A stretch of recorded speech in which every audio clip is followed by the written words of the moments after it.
Рудникот за бакар и злато што ќе се гради на Тиловица и Штука нема да предизвика големи нарушувања на животната средина. Вака истакнува професор доктор Благој Голомеов од Рударско-геолошкиот факултет од Штип.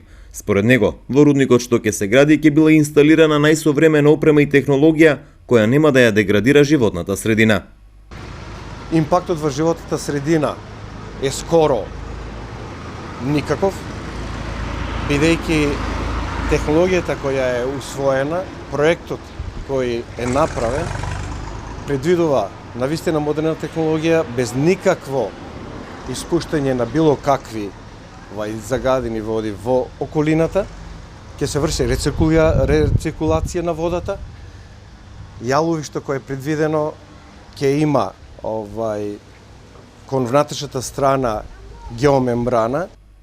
Големеов смета дека Еуромакс нема да дозволи активности што ќе ја загрозат животната средина, бидејќи компанијата котира на берза и се финансира од меѓународни институции.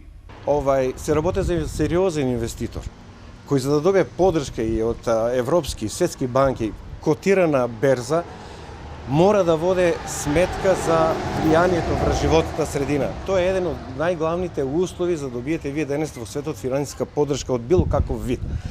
Така да не треба да има никакви бојазности во смисол дека ќе дојде до деградација на животната средина.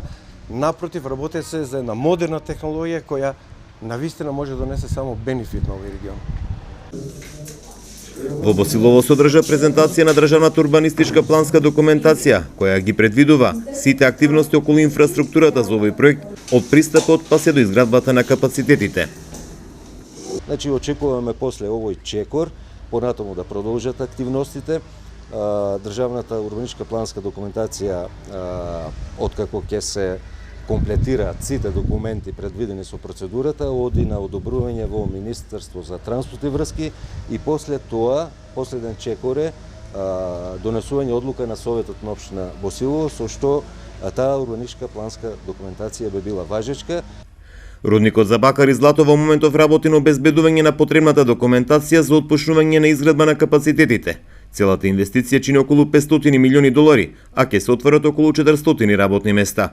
Со работа ќе стартува во 2018 и се очекува да го зголеми извозот од земјава за околу 300 милиони евра.